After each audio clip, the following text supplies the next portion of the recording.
It's 10:30, so let's get started. For those of you that don't know me, my name is Hayley. I'm the Director of Sales at Neves and Neat.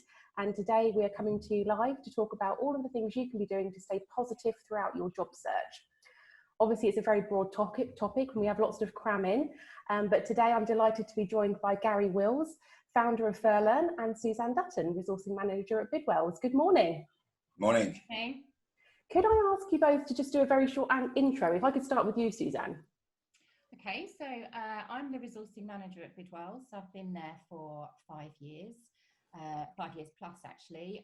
We're a property consultancy with a head office based in Trumpington. We have 10 other offices throughout the UK.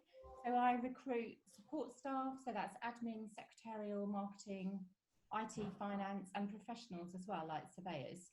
And then before that, I did a stint at Tesco, recruiting graduates, program managers, project managers.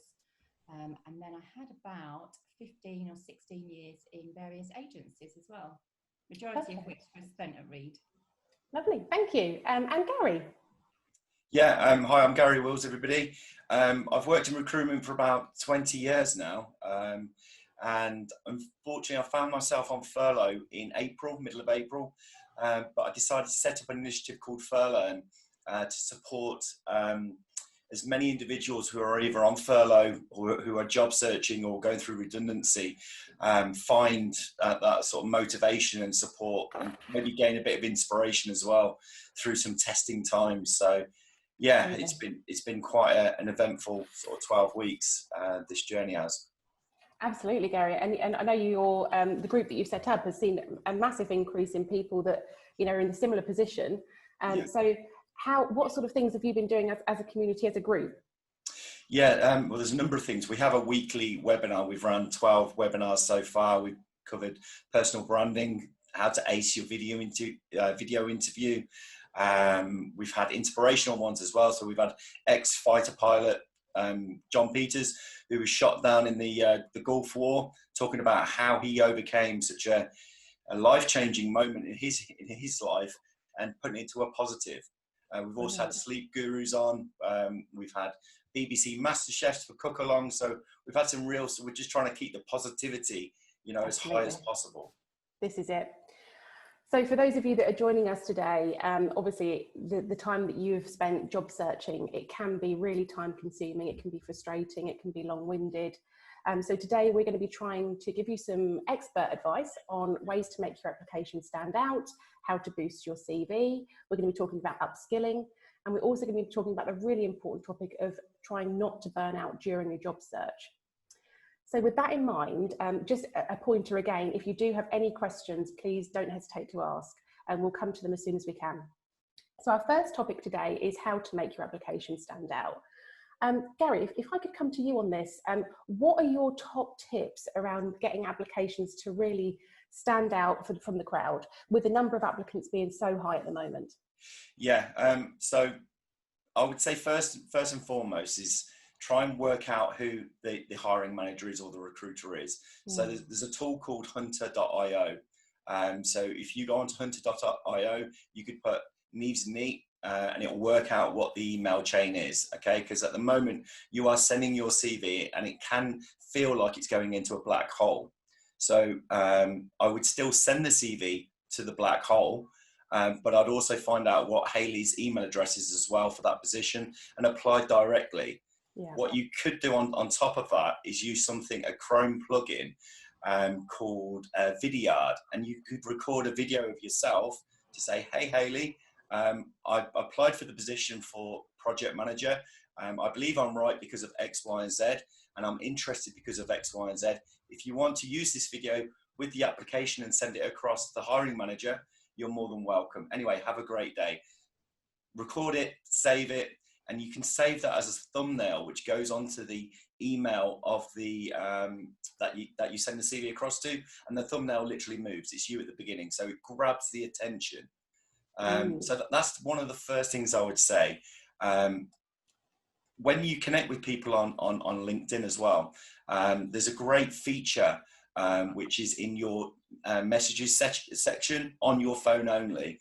And I just think it's a game changer. So if you do connect with somebody, I would, rather than just going free text saying, thanks very much for connecting. Would love to catch up for a coffee. Send them an audio note, and thank them for that, for the connection. And if there's anything that they can help with, make them aware that you're looking at the moment. So certainly them two are the top tips. But the third one I would say about trying to sort of stand out, is really, if you can just go through all of your LinkedIn connections, drag them into an Excel spreadsheet and go through them. You just Google it, how to export all your contacts, and there'll be some hidden gems in there that you haven't been aware of, that they've moved somewhere, and it's all about your connections at the moment. It's all about your network. Yeah, and doing the video style is obviously something that's going to be, I think, being done more so. But at the moment, I actually had one of these video messages that you was talking about, Gary, earlier this week, and it was really different, really stood out, and I guess it did bring that person definitely more so to my attention. Suzanne, have you experienced anything along the lines of a video note or a video application? Oh, we've lost the sound. Oh. Can you hear me now? Yes. Yeah. It was something, I haven't actually experienced that from a candidate, but it was something that we were looking into at Bidwells for a job description. So okay. I definitely think that technology is moving that way, and you do have to stay ahead of the game. I do recognise that, not all candidates are going to be comfortable to record a video. Yes. I'm happy with if people just revert to a phone call to me. They looked me up and they've got my number. That's on my website, on the website. If they actually make a personal call to say, just like to enhance my application, I just want to tell you a little bit more about me, that still sticks in my head as well. It's just going that extra mile, I suppose, that makes the difference. And I think that's what you've really got to embrace in this market. Definitely. Yeah. Hayley, I heard someone the other day go back to the old 1990s classic of posting their CV to hiring managers. So the hiring manager literally had a handwritten cover note, which I thought was fantastic, and the CV. So, imagine, Suzanne, you receiving the CV in your hand, you'd say, that person has gone to a lot of effort there and has certainly stood out. So there are things, I'm hearing things like a postcard, sending a picture of yourself from where you work, a postcard, just these little things. You've got to be creative. We've actually had people hand deliver the letter before, and I've had reception call me to say there's somebody down here for you with their CV. So I've gone down, they've taken the trouble to come in. So and then we have a chat, and then I actually get to see what that person comes across like. Yes. It's just the experience that counts. It's about how they present themselves, and it's about their personality. Is their personality going to fit with the company? And that tells you a lot more than just a CV. It does, absolutely. Gary, we've just had a quick question. What was the name of the video plugin called again? Vidyard, VID Yard, and it's a Chrome plugin, so it's free. Perfect. Yeah, play around with it. The one thing I'd definitely support Suzanne on her comment as well. This isn't for everybody. Myself, yourself, Hayley, working in recruitment, it becomes a little bit easier for us because we're quite salesy people. However, I appreciate it's not going to suit everybody. So the one thing is, don't do a video if you're feeling down. If you're having a tough day, do it when you feel like you're giving yourself a true representation of yourself. Maybe you've just come back from a run, you're feeling upbeat, you've cooled down, and then go. But not if you're having a tough day. I'd stay away from it. Absolutely. And Adam's just asked very sensibly, at the moment, as we are in kind of this lockdown phase, it might not be sensible to go to companies' offices unannounced due to their visitor policies. And of course, we wouldn't recommend that if they're not open or... And at this time, I'm working at home, so perhaps it wouldn't be appropriate for everybody at this stage, but certainly a phone call, I'd really welcome it. Yeah. Following it up. I still think the personality comes across on the phone as well. And what do you think about simple things such as, making the CV? So if you're not going to do anything different in terms of the video, but making the CV, I don't know, colourful, creative, particularly if, you are going for more of a creative position, a design role maybe.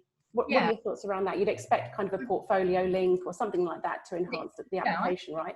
Portfolio link, but I don't want it too fancy. I think sometimes it can come across that people are perhaps trying a little bit too hard.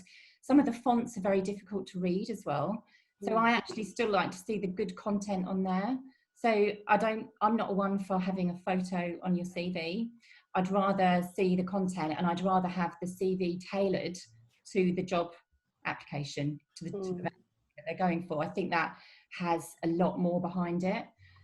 Yeah, I mean, if it's marketing and if it's graphic design, then there's certain things that they can do. There's templates online which it recommends that's what you should use for those types of roles. It's very different from more of a, I don't know, like a surveyor CV that I would look at. Yeah, definitely. Okay, so with regards to the video side of things, you thinking more just kind of a note as opposed to any kind of more expansion on their CV or experience, Gary? I mean, what's your thoughts on the length? Yeah, so personally, I see them as touch points. So there's almost like getting to know your DNA. So there's, you know, they can see the CV, they can see you on LinkedIn, who you are, so they can see your profile. But then maybe as well, there's two things that you can do. So the link in the CV, what I would say is you can make a video intro of yourself. Again, only if you feel comfortable to do it. Don't put yourself under pressure. Yeah. And you can save that as a YouTube link, and it could be hi, it's Gary here. I'm currently working for FurLearn at the moment. I'm a furloughed recruiter. I'm currently looking for my next position. I'm skilled in X, Y, and Z, and I'm looking for X, Y, and Z. I think I'd be a great fit for your company because of da-da-da. Anyway, again, right, and you just save that and attach it to your CV as video intro of myself. So again, the person hopefully clicks the link, the recruiter or the hiring manager, and thinks, oh, Gary seems all right, or they might not. They might think, God, what's he look like? But yeah, they look at that and they think they just get to see more about you. And you know, out of the 100 applications, you're the only one that's done that. So you're going to stand out. You know, just something which is just engaging and makes you think Gary's different, you know, or Hayley's different. You know, whatever it is, you just you know, having that little bit of, I think the little bit of the personality can really sort of help. It can go a long way, can't it? Definitely. And I think the other thing that's obvious to potentially us, because we're all big LinkedIn fans, I know, but not perhaps to everyone watching today, is LinkedIn is a fantastic platform. If you haven't got a profile already, really think about creating one. It's definitely very big at the moment in terms of open to work badges on your profile to signify that you're open to new opportunities. And I know that, Gary, there was a featured part that you wanted to touch on as well, wasn't there? Yeah, there's a couple of things. So the guys at FurLearn, we created a background banner to actually, so when someone comes onto your page, and we can share it around later if you want. I've got some images. Basically just showing that I am looking for opportunities. So anyone that goes to your profile, it clearly says I'm looking for opportunities, or I'm keen to talk about opportunities. So that's the first thing. They go on your profile, it's nice and clean. And then also there's the option as well where there's a pronunciation button, which is underneath your name. So a lot of people just put Gary Wills, so people can understand, you know, how to pronounce your name, but maybe that's just a little bit light. Instead, what you can change it to is, hi, I'm Gary Wills. I'm a furloughed recruiter, currently helping, support and inspiring as many furloughed and job searching professionals as possible. Thank you. So it just explains, you've got 10 seconds, so make the most of it. So again, it just, maybe if you're a project manager, or I don't know, if you're a marketing manager, whatever it is, talk about what you got 10 seconds there to talk about the problems that you solve. It's just a little window you've got. It's just something different, and not many people are using it. And also the key is the headline as well, isn't it? I mean, that's a really good opportunity. And I know that the text space on that's recently increased. So make the most of that. Because when people are searching, that is significant, comes right underneath your name. So I'm sorry, Suzanne, what was you going to say there? I was going to say, years ago in recruitment, we used to have this thing about a lift sales pitch. Did you have that, Gary? Where imagine you're in a lift for like 10 seconds with someone, and you've got to, that kind of thing, really. You've got to get over all your key points in 10 seconds. And it's surprising how much of you can come across in that time. Yeah, and do you know what, Suzanne? That elevator pitch, it took me about 28 attempts to work out what it was. And to try and squeeze it into 10 seconds, but somehow I managed it. Yeah. But, Fab. Oh, good. Okay.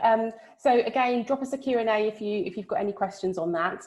In terms of maximising job opportunities, one of the things that, you know, again, it may be obvious, but just to touch on it, there's some really good job boards out there. You've got Indeed, Reed, Total Jobs, CV Library, obviously making sure that they're working good for you in terms of setting up alerts. And in terms of what we're going to be talking about later, the burnout, a lot of the stuff that you'll be doing as job seekers is continually looking for new opportunities. We're using that alert-based system and making the job boards do as much for you as they can will enable you to really focus on tailoring your applications, because that is what's going to really pay off. Any other thoughts around maximising job opportunities?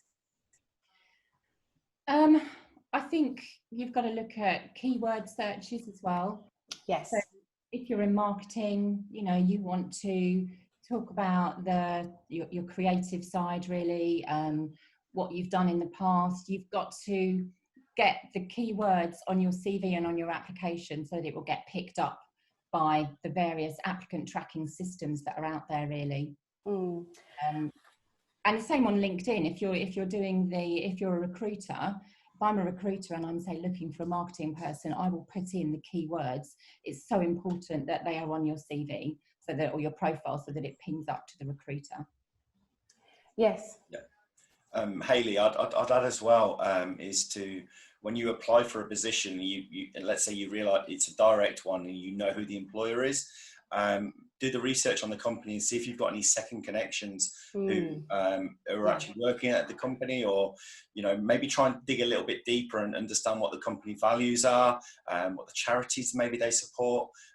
Again, when you're just sending your application across, just trying to find some differentiators to make you sound different to the general job application. So you just, you almost sound like you understand the business before you've actually applied for it, or there's somebody that you know can put a good word in. You know, people know people. It's going to help. You know, it's certainly going to help. That helps me, Gary. Where I've had people say to me, "I've got a friend of mine or an ex-work colleague who's interested in this role," I know I'll go and look at that person because they're recommended. People don't recommend people if they don't rate them. Yeah. So I automatically know, right, okay, this one I need to really look at. 100%. And there'll also be companies, of course, that you may have heard of that have a great reputation that you might want to work for as a target client. You could almost have a list of those kind of organisations in the background. So although they might not be recruiting any roles actively at the moment, being aware of them, connecting with them on LinkedIn, connecting with the right people on LinkedIn, it's kind of doing, you know, as Gary said, a lot of the background work around getting ready for when they are recruiting, and they're already aware of your availability and presence. Yeah. Okay, so I have had a question come through. Let's just have a little look. So the question is, I find I'm getting so many alerts from all of the job boards, which is overwhelming, but they are also repetitive. Would you say it is better to set yourself time or targets to regularly visit those sites and look at the recently added jobs rather than rely on the job alerts? Or is there a benefit to having all those alerts in my inbox? I think that there is naturally kind of a repetitive theme amongst job boards, particularly if agencies are working on the role, they might post on multiple boards. So I can see how alerts coming through and it's the same job can be frustrating. I think allocating a set amount of time is something we'll definitely touch on later with the burnout section, but I think that's definitely a good thing. And, you know, it's got to be what works for you. You want to be being proactive as well as reactive, and the alerts are going to just be doing more kind of a reactive, this is what's been posted today kind of thing, and it's not going to be as so specific as to exactly what you're looking for. So it's kind of a process of elimination with those. Any thoughts? Yeah, I think you've got to be, you know, on this, you've got to be quite careful that you don't, you know, just spend all of your day on the job boards, because does become, soul destroying.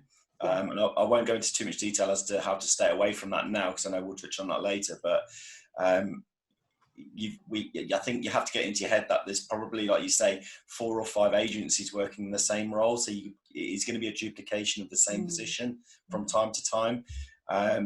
So maybe once or twice a day go to it, but not constantly, because it's just going to take over your day. It's going to take over your life, unfortunately. So yeah, try and get a bit of a structure into your day to just keep your well-being as positive as possible as well. Yeah, I think I used to, when I was job searching, I've been made redundant twice in the past. So I've kind of been there and done that before. I used to keep a spreadsheet, not for everybody, but a spreadsheet of when I applied for jobs, what the company was, whether it was for an agency. And before long, you look at it and you think, okay, that is the same job. It's just advertised with a different agency. And it eliminates you sort of spending any more time on it, really, because I know that a job application, one that's done well, will actually take some time. Yes. When they're asking competency-based questions, when you've got to go through that whole process, not just upload your CV, there's time and effort involved. And what I've done as well is to really go back to my job searches in the past and hone in on, do I really want to be going to London, or am I just going to do Cambridge for now? I'll do Cambridge for now. And if I'm still not getting those jobs coming through, then I might broaden my search later. But otherwise, I just think you just end up having so much going on out here, you lose your focus. Yeah. And particularly at the moment, there is this thing where a lot of people are obviously out of work, lots of job vacancies there, but I think there's a real difference between having a job and having the job. And a lot of people at the moment are taking a job, whether it be temporary or short term, whilst they're looking for the job. And that's a great way of actually, filling your time. Whilst you're searching, and enables you to kind of breathe a little bit ahead of finding exactly the right permanent position for you. Yeah, I'll add on that as well. Having that sense of purpose, is absolutely key at the moment when you're job searching. So you can fill your time as well with, you could volunteer. People should look at the company, like similar to what we're doing, but FurLearn, for instance, absolutely fantastic initiative. So what they do is they have 5,000 volunteers all on their database, all wanting to support a charity. The charity has no money at the moment because the donations aren't coming in, but they've still got work that they need to fulfill.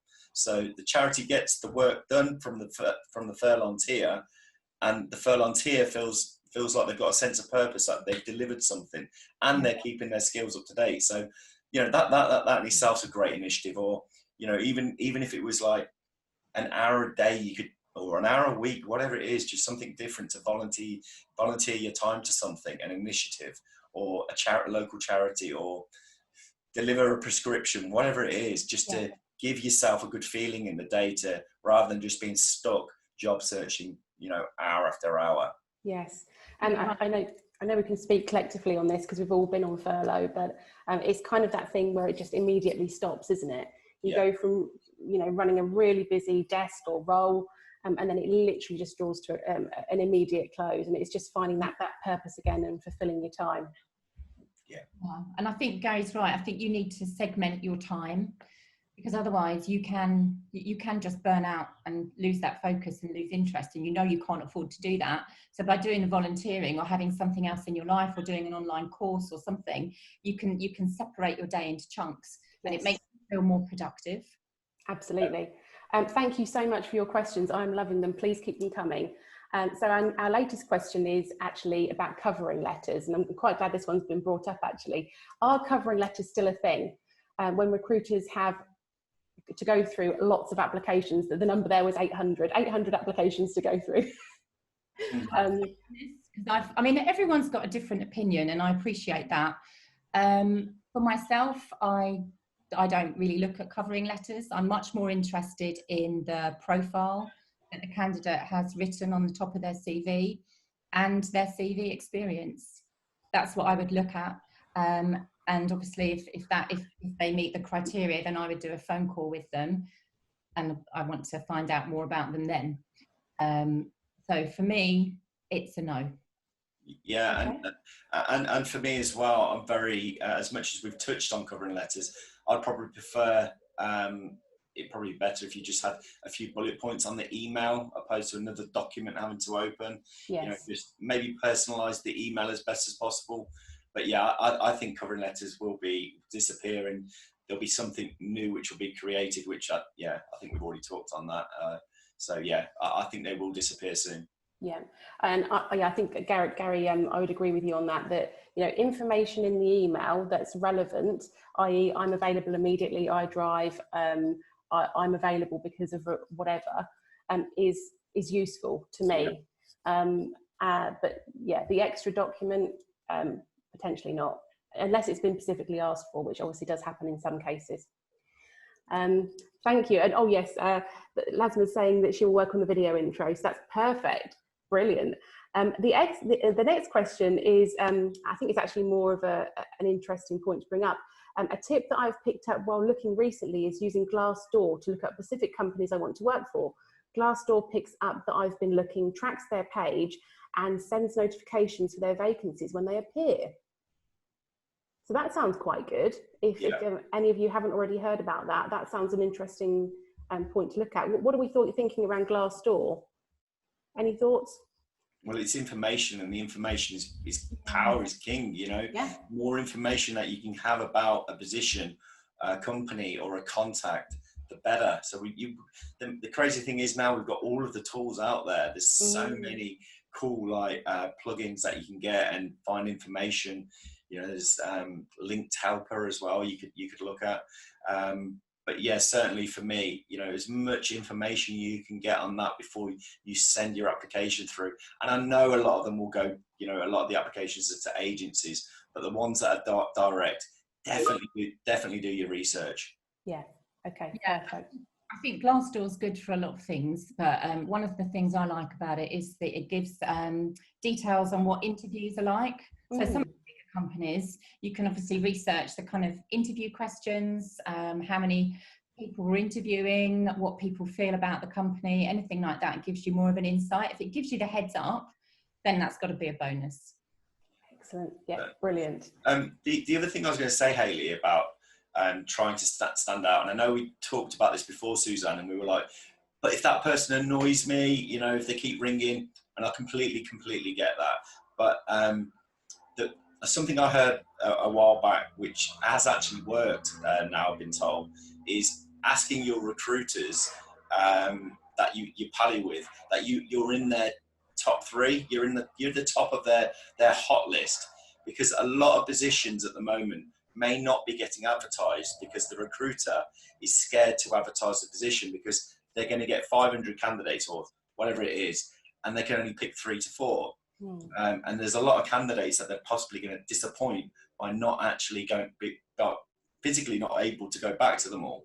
So, you know, if you can keep in contact with your recruiters as best as possible, and be as happy and as, you know, as empathetic to the recruiter as well, because they're going through a tough time at the minute, but try and get your way into their top of their hot list. So when a relevant position does come up, yeah, you know, that's probably where the biggest opportunity I think you'll find in getting an interview.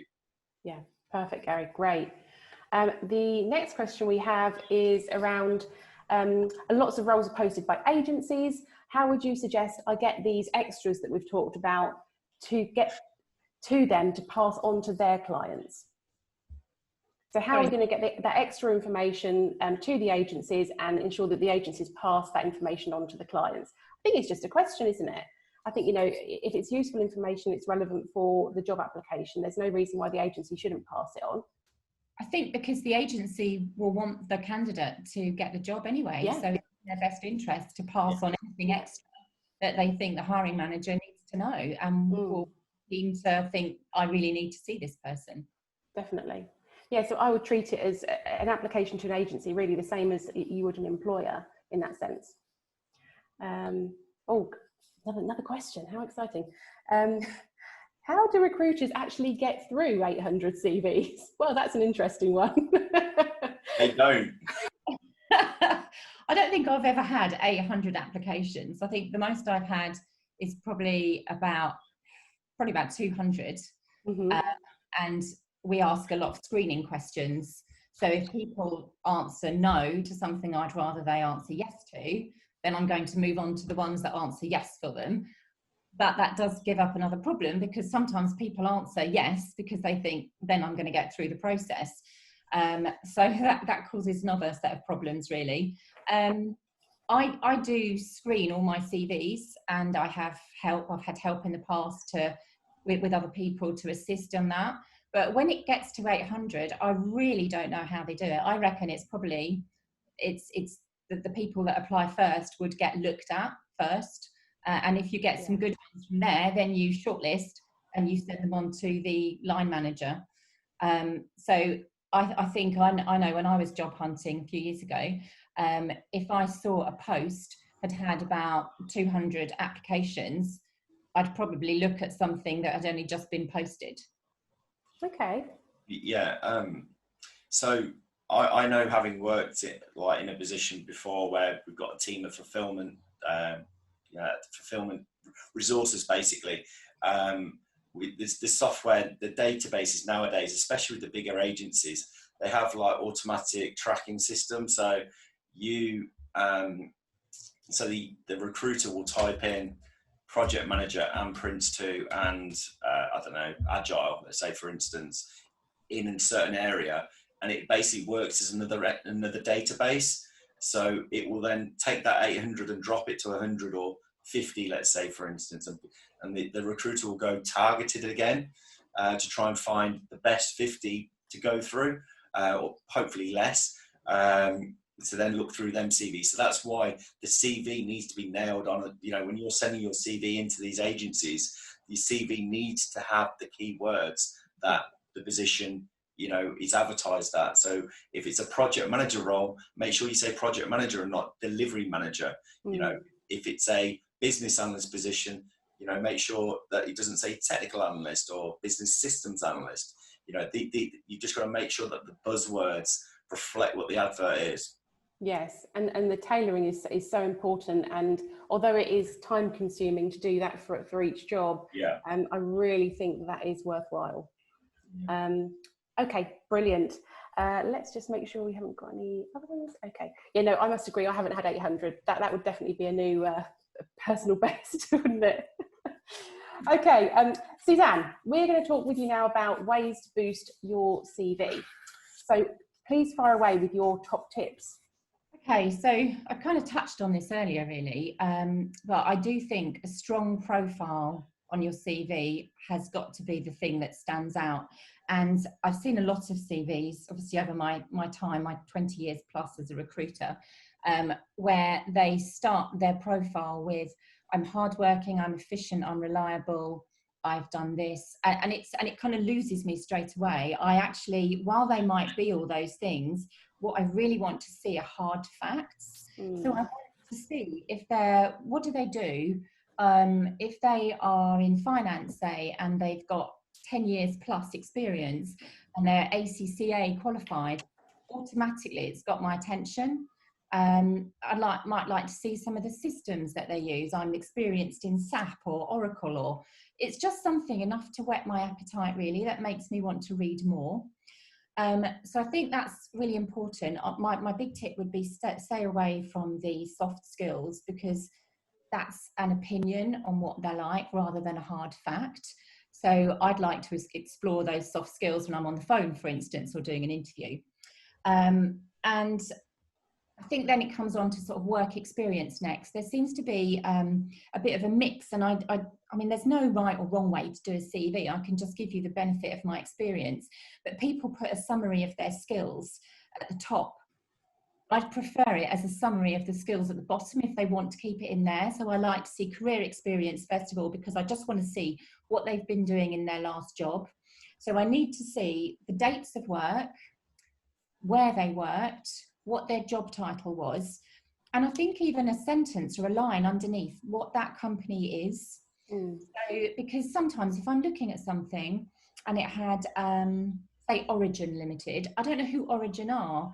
Are they a manufacturing company? Are they a professional services firm? I just kind of want to get it in my head as to, oh, that's really relevant to the role that I'm recruiting for. It just makes more sense. And then I'd like an objective as to what they were doing. So it could be like, so as a recruiter, as an internal recruiter, I'd put to direct source as many applicants, or talent acquisition as many applicants as I can. Something kind of punchy like that. And then I go into bullet points as to what their duties were. So I don't think it's necessary to say duties include. I just want to see about, I don't know, 6 to 8 bullet points, relevant bullet points as to what their role actually had them involved in. And underneath that, achievements, because again, achievements for me really stand out. Not everybody puts them in there, and most people have got something to be proud of about what they've done and what they've achieved through their work, so why not highlight it? I think that's going to be different. And then after you put your work experience, do your qualifications, any courses that you've done need to go on there.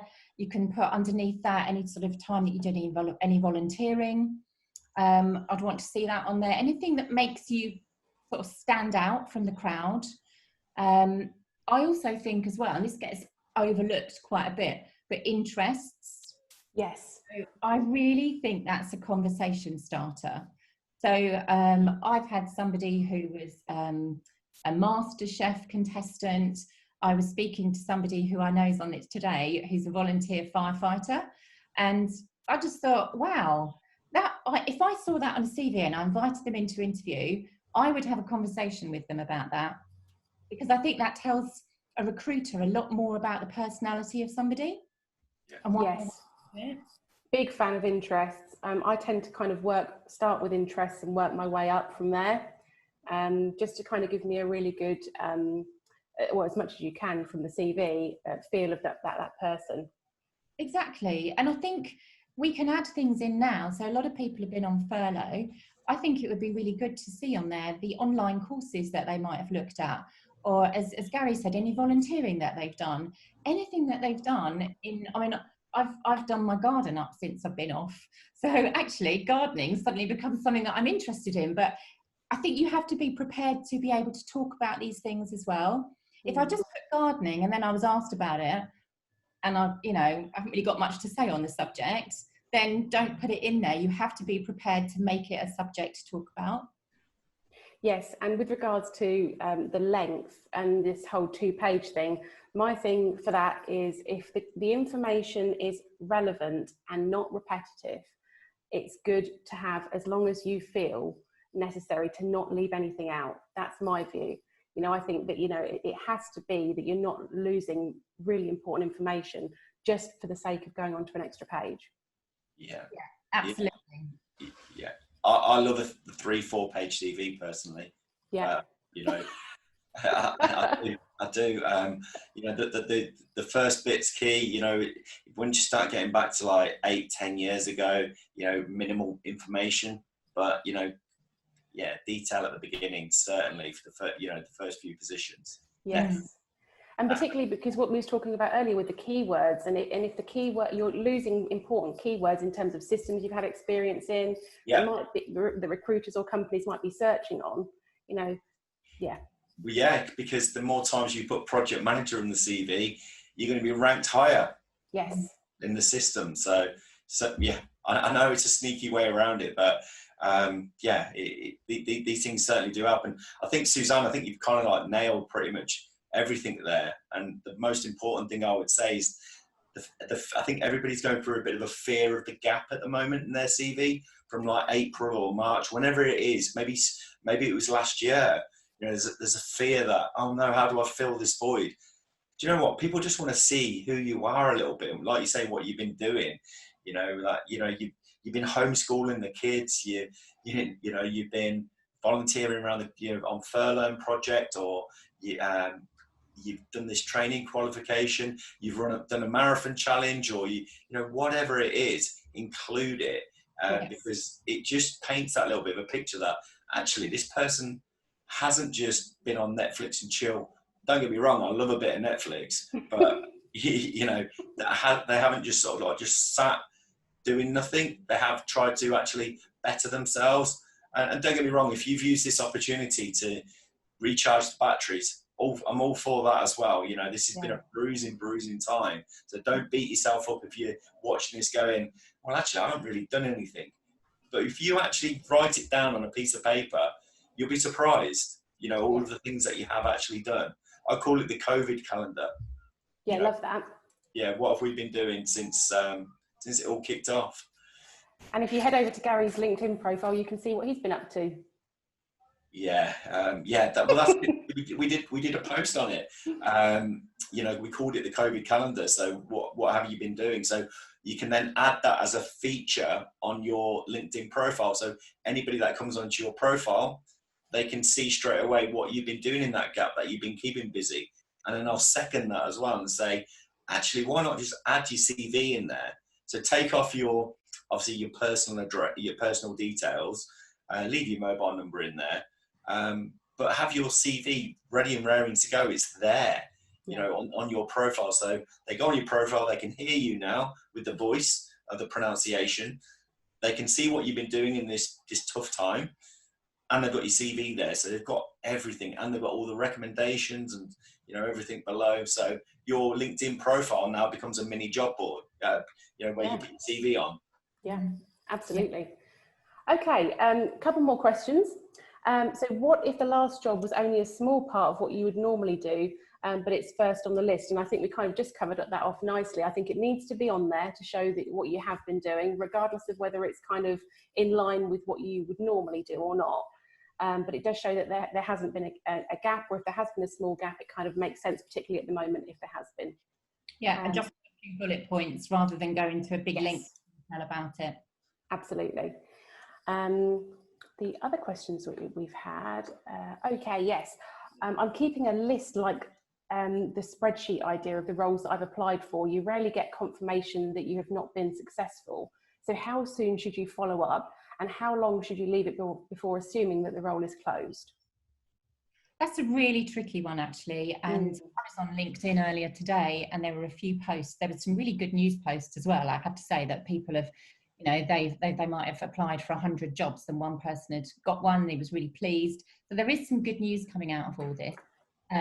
But also people were saying, I rarely hear back as to whether I've been successful or not. So what I would do on this spreadsheet is to make a note of when the closing date is, and give it, say, I don't know, a week after that, or even a couple of days, and follow it up after that, and just drop them a nice email to say, I applied on such and such a date. I noticed your closing date was here. Could I please have an update as to how my application is going to be progressed? As long as it's like that, I would have the decency to follow it up. And I also think, you know, doing that on LinkedIn will then potentially get them to reroute to your LinkedIn profile page where they can see all of this extra stuff that we've been talking about. Yeah, I think that spreadsheet's amazing because it gives you the opportunity to maybe look at the positions as well, which were back in March, April. Yes. And you know what? Them companies may have thought right then that they needed somebody and then gone, panic, no, we can't, furlough and stop recruitment. Now their plans might be, actually, we need that person again.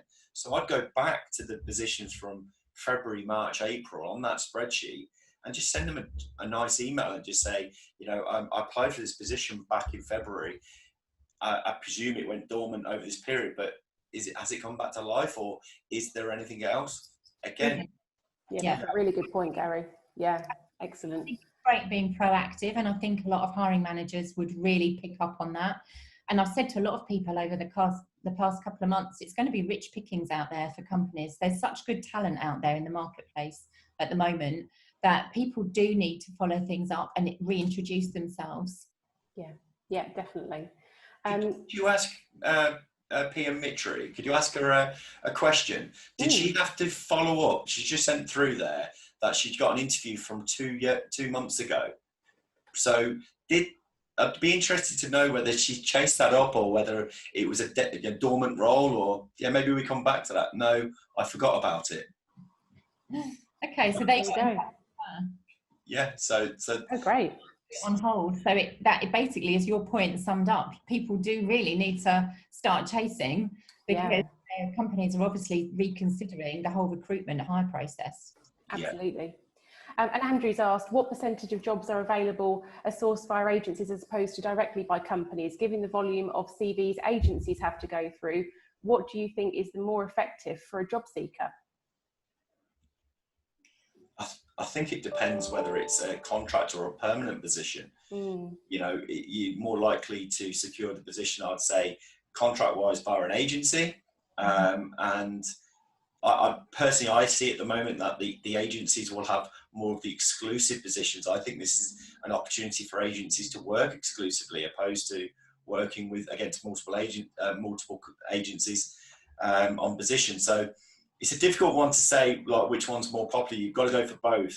You've got to target the direct employer, but you've really got to, you know, recruitment agencies aren't going anywhere, you know, and there's still a massive help, as you know, as what Hayley's doing here.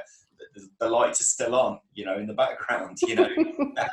Yeah, because, I mean, we're not really recruiting much, well, hardly at all, really.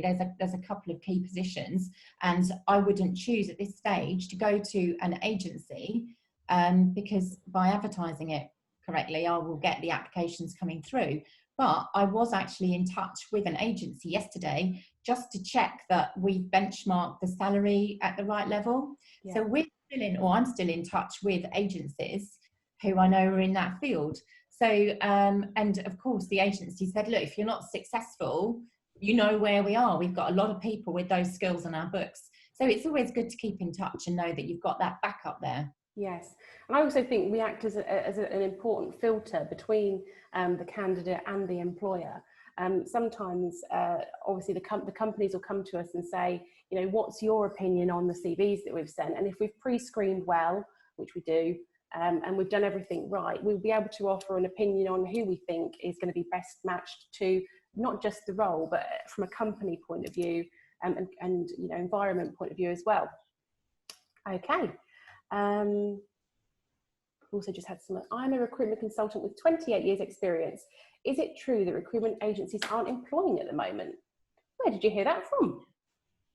I think if you're talking about recruitment agencies recruiting for recruitment consultants, I think I've seen some vacancies coming up. I don't know if you are local, but there's certainly agencies that are recruiting during this time.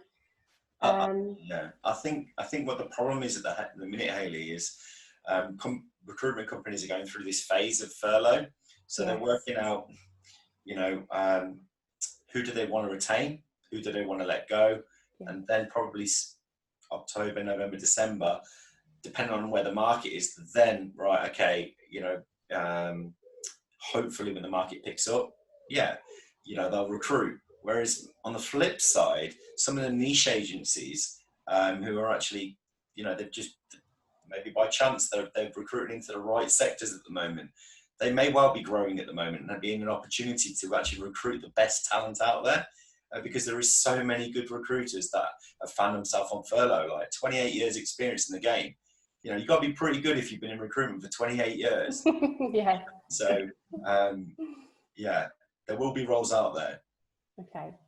And our next question is, with most people working from home at the moment, bear with me. With most people working from home at the moment, should I be casting my net countrywide in the hope that the company I applied to will accept home working in the future when things get back to normal? That's a really good point, because a lot of companies have reevaluated their processes and have incorporated more of a virtual hiring and onboarding process. So that is definitely possible. What are your thoughts on that, Suzanne? Yeah, I think we have to consider that, because I know, you know, at Bidwells, everyone was working from home for a period of time. I mean, Bidwells was fairly flexible to a certain extent. I always had one day working from home anyway, but I think now it's, you know, it's stood the test of time. People have been very successful working at home, you know, even, you know, not working close, but moving in with a partner who might be based up north somewhere. So it works, and I think we have to embrace that, and to consider as long as people are going to be available in the future for meetings or going into head office every now and again. But I think if the majority of the work can be done at home, then great. And actually, sometimes I think it's actually less distracting, and I have a more productive day working at home. Yes. Yeah. You can definitely see the benefits of both sides, can't you? Yeah. Yeah. Okay. So in terms of this burnout, let's talk about this burnout, Gary. Yeah. Okay. Yeah. It's really real, isn't it? I mean, it's not something to disregard in any way. So what are your pointers on this? Okay. So people are finding themselves waking up in the morning, and I know this because I speak to people within our FurLearn community daily, and they're finding themselves waking up, looking on their phone straight away, making breakfast, playing with the kids for 5-10 minutes, and going straight onto the job search, almost sometimes in their pajamas. And we're all guilty of it. You know, we've all logged straight onto, the laptop straight away, right? So my advice straight away is build we've lost the commute out of our day. So commute to your place of work and treat, obviously, your job search as your place of work is home. So every morning, 7:30, 8 o'clock, whatever time it is, go out and commute to your home. So walk, run, cycle, whatever it is, for 45 minutes, and come back, with no technology as well. So leave your phone at home and just really sort of listen to the birds sing, as cheesy as that sounds, and just try and relax. Just try and appreciate the present moment, opposed to constantly your brain overthinking about this job, that job. How am I going to apply for this? And then come back into your home, and then start tackling the job search. Keeping the mind as strong as possible is really, really key at the moment, and making sure that you're not on your laptop for 7 hours a day doing it on LinkedIn, because I know people are, and it's dangerous. It's really, really dangerous. So taking these breaks and setting yourself a goal, getting 10,000 steps in before 10 a.m., every day, see whether you can do it. There's no reason why you can't. Absolutely. Suzanne?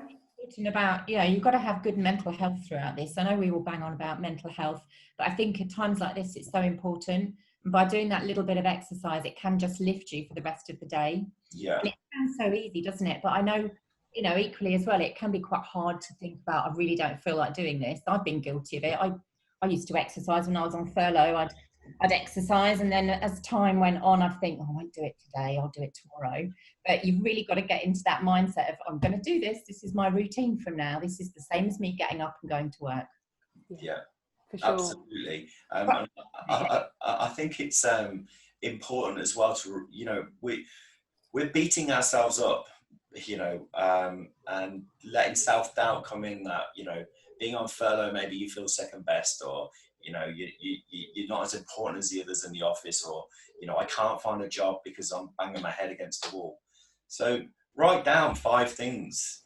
Write down as many things as you can that you're good at. Remind yourself of what you're good at, what served you so well for, let's say, the recruiter for 28 years. There's some really good things that recruiter has done for 28 years. And you have to remember that this is a moment in time. This isn't you. This is the pandemic which is causing this. So don't take into account that you think this is personal. Remember the good things that you've done that served you so well your career, and the tide will turn. I think that's the whole point about looking at putting achievements under your CV, because not only is it good for the recruiter to see what you've achieved, it's also a reminder for yourself as to how good you were and what you're capable of and what you'll be capable of again. Definitely. That's true, isn't it? Yeah. We need to look at it. We need to remind ourselves that we are good. And there's been a lot of talk on LinkedIn about the recommendation section as well. So if you have got colleagues, managers that have worked with you, and encouraging that to boost your LinkedIn profile. So when you're getting people look at it, they can see, not just from your opinion, but from other people's opinions. A recommendation is going to be a good thing to start with. I think as well, if you ask for recommendations and you'll do one in return, do that as a trade-off. And also get people to endorse you. Yes. Because I will look at people who've got, if I wanted to get somebody with Prince 2, and this person had been, that there might have been somebody who was endorsed 30 times for Prince 2, or there might be someone who's endorsed 3 or 4 times. I'd look at the person who got the most endorsements. They both might be capable of doing the job, but that person with the most endorsements would stand out. Yes. And if I could see a recommendation and it referred to Prince 2, bingo. Yeah, absolutely. We have also talked about, we've touched on kind of volunteering, but just more focusing now on upskilling. Gary, you'd got a site that you were telling us about on our prep call that was around kind of training courses that were available. Have you got that handy at all? The link? Yeah, I haven't, but I'll send, if you could send it to everybody afterwards. It's the Gov website anyway, so perfect. Basically it's free learning. I'll send it, but you know, don't always think about like the training that is gonna, you know, the job that you're always in as well. Maybe do something which is your passion, because now is the time and opportunity. You know, as much as we are in adversity, it does bring an opportunity that maybe, you know, you really liked photography, but you never really tried it. You know, this, you've got time in your hands now. Yes, do the Prince 2 qualification as well, you know, but also do something which you've got a passion for. Yeah. But yeah, on the Gov website, I will send you the link shortly, Hayley. Perfect.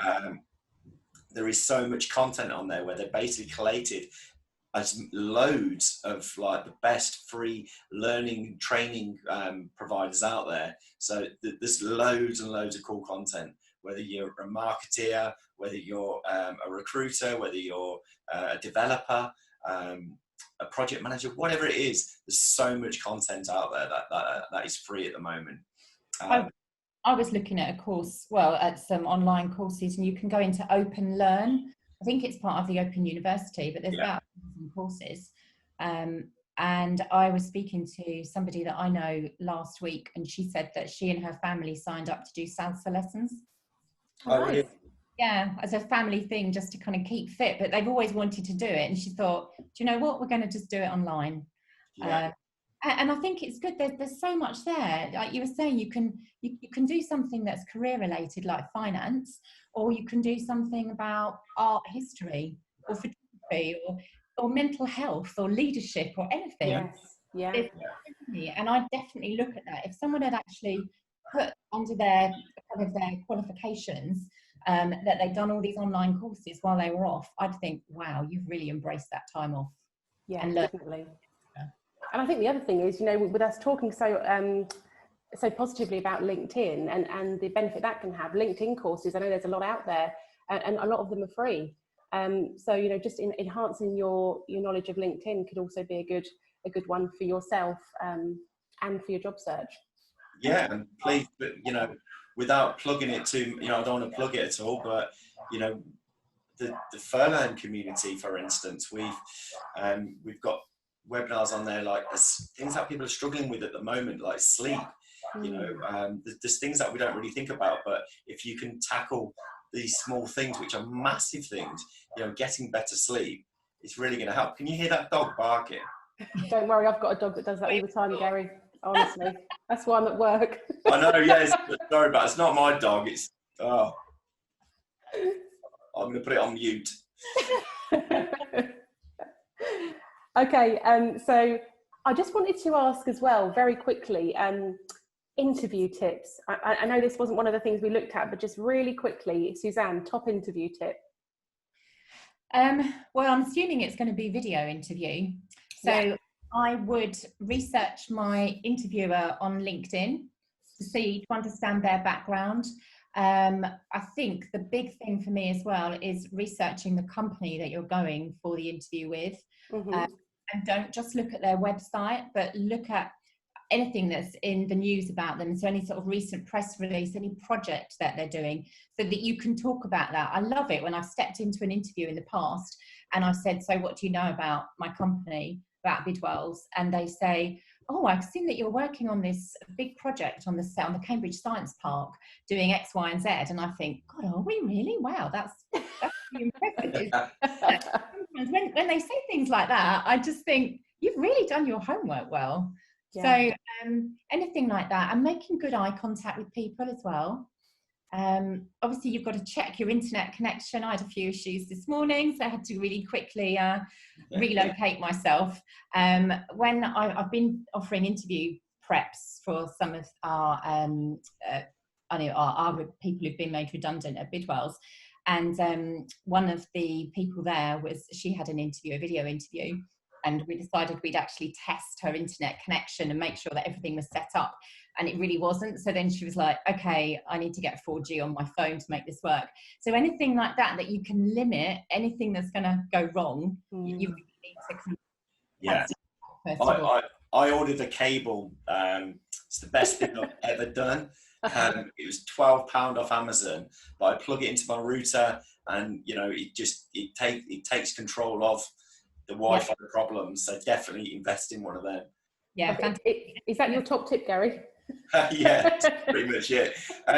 I would say post-it notes. So write down key points, reminders. Maybe I talk too much, so I'd say stop waffling, or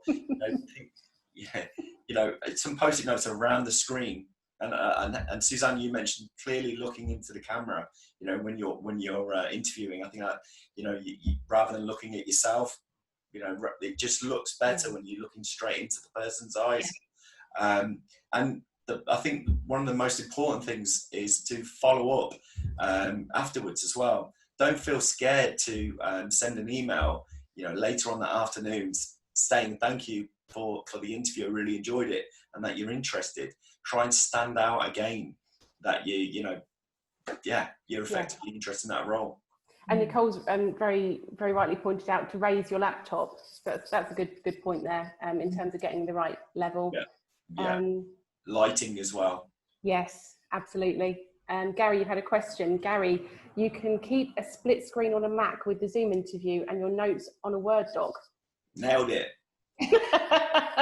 Yeah, I need to invest in one. Love it. And we've had another question come through. This is with regard, it's a long one, so bear with me. So last role was a studio manager for a medium-sized full-service creative agency for 12 years.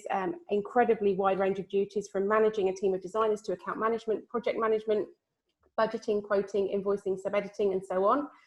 Anything required to get the project over the line. But when applying for a more niche role, I think I look more like a jack of all trades when I'm actually very experienced in all of them. How do I get that across while highlighting the variety of skills that I have? This is a really good question. I mean, I think that you can't shy away from the length and the breadth of the experience that you do have. And I don't think you should play anything down. I think you've got to be honest, and you've got to look at the job spec that you're going for and think, okay, what is the key criteria needed here? And if they say, you're going to be managing a team of 8 people, then obviously you want to highlight the fact that you've managed a team bigger than that before or whatever. But also if they say we want someone who's got a strategic approach, then you've got to include that as well. So if I was looking at it, I don't think I'd think that you were a jack of all trades. I think I'd think that this guy is more than capable of doing anything I give to him. And I'd explore that on a telephone interview probably more, just so that I was getting every box ticked. But certainly don't downplay your experience. Yeah, and I think that's the opportunity. If you feel reluctant on your CV that it doesn't quite hit the right notes, there's your opportunity to, in the email, rather than the cover letter, and the email, just explain why you're right and why you're interested.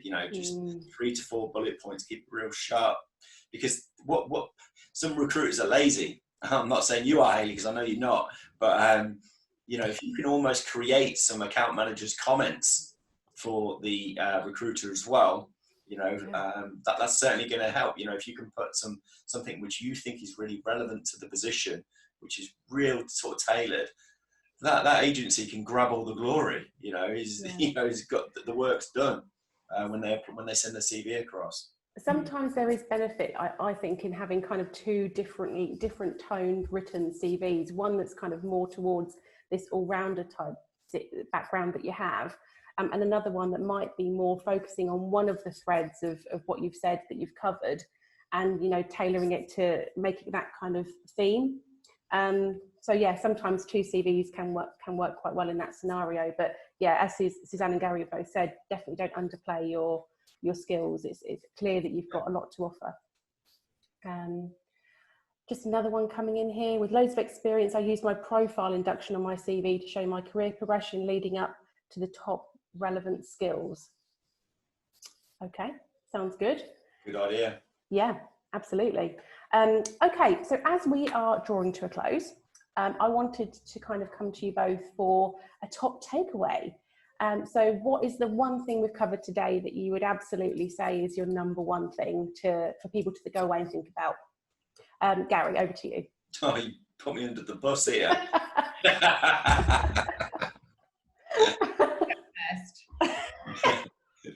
Give me some time.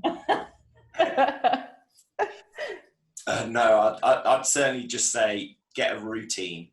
Get a routine in the day. Okay, so start the day well. Start it every day. Start it positively.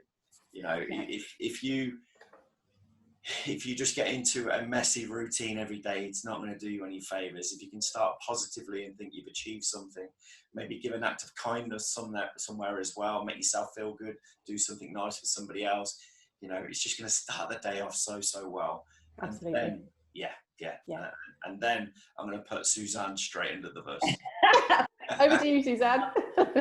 I was going to say structure is really important. So Gary's really covered that, but I think my top tip would be to research the company that you're applying to thoroughly, to actually find out, do you want, I know there's a bit of an uncertainty. You've got to get a job. So there's a bit like, people can get very blasé and think, I'm just going to scattergun approach, but I don't think that really works. I'd say research the company that you really want to apply for, understand their values, what makes them tick, and then tailor your CV to that. I think tailoring your CV is the right approach. And as we've said with the email, you can just bullet point a few things as to why you think you're good.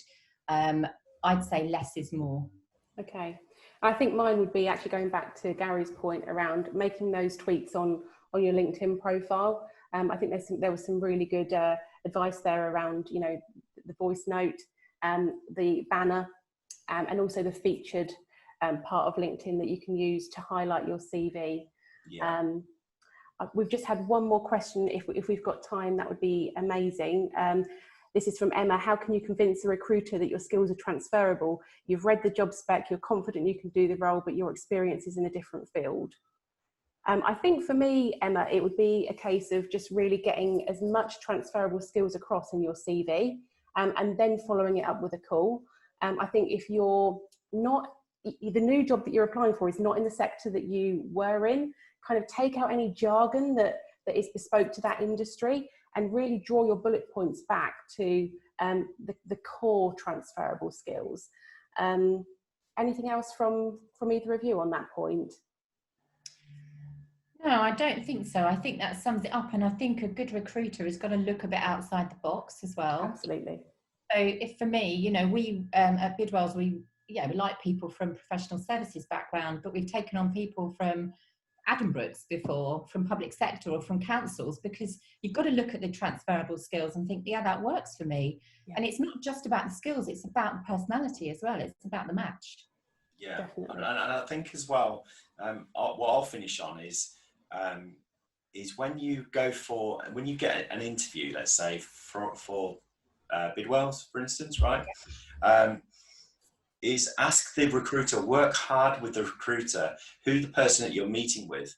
So let's say, what does Suzanne like? Does she? I can see some bottles of gin in the background.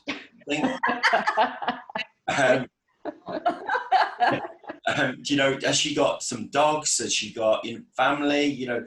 Try and work with the agent to learn more, the softer things. So when you are in the interview, you can add something which maybe relates to that person as well. So straight away, Suzanne thinks, oh, he likes a gin as well. Right. It is about building rapport, totally. You've got to be able to get on with somebody, and you've got to think, could I work with this person? And the person's got to think, could I work with you? Does the company? Yeah. Definitely. Gary, Suzanne, it's been wonderful to have you today. Thank you so much for your time. Thank you so much to everyone for watching and for all of your questions. It's been great to get that engagement. So thank you. We will be in touch soon. Please stay in touch with us and let us know how your job search is going. And if you're not already connected with Suzanne and Gary, head over to their LinkedIn profiles and we'll go from there. But have a good rest of the day and thanks again. See you soon. Thanks, everybody. Thank you. Good Bye. luck. Bye. Bye.